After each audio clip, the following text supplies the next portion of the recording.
दिल्लीत जंतर मंतरवर शांततापूर्ण आंदोलन करणाऱ्या विद्यार्थ्यांवर पोलिसांकडून लाठीमार झाल्यानं याचा सर्वच स्तरातून निषेध होतोय। या लाठीमाराच्या निषेधार्थ गगनबावडा तालुक्यातील निवडे साळवन इथं भर पावसात निदर्शनं करण्यात आली। यावेळी केंद्र सरकार विरोधात जोरदार घोषणाबाजी करण्यात आली। त्यानंतर मागण्यांचं निवेदन मंडल अधिकारी विनय बोळके यांना देण्यात आलं। दिल्लीत जंतर मंतरवर शांततापूर्ण आंदोलन करणाऱ्या विद्यार्थ्यांवर पोलिसांकडून अमानुष लाठीमार झाल्याच्या निषेधार्थ गगनबावडा तालुक्यातील निवडे साळवणमध्ये विविध संघटना आणि नागरिकांच्या वतीनं भर पावसात निदर्शनं करण्यात आली।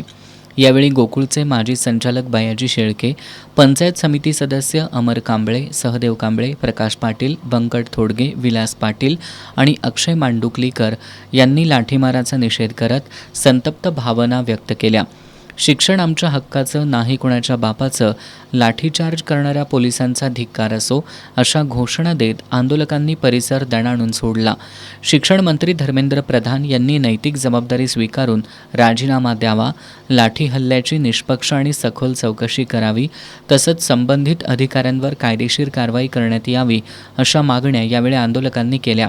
मागण्यांचं निवेदन सभापती छाया देसाई आणि इतर पदाधिकाऱ्यांच्या उपस्थितीत मंडल अधिकारी विनय बोळके यांना देण्यात आलं। या आंदोलनात जिल्हा परिषद सदस्य संभाजी पाटणकर, डी.वाय. पाटील कारखान्याचे संचालक चंद्रकांत खानविलकर, महादेव पडवळ, रामचंद्र पाटील, भगवान पाटील, शहाजी पाटील, दगडू भोसले, विनायक सणगर, दत्तात्रय पाटील, दगडू जाधव, प्रकाश मेंगाणे, पी.डी. जाधव, मानसिंग पडवळ, प्रकाश देसाई, पांडुरंग खाडे, सदन पाटील, सूर्यकांत पडवळ, शिवाजी राऊत, संभाजी पाटील, बाळासाहेब कांबळे आदींनी सहभाग घेतला।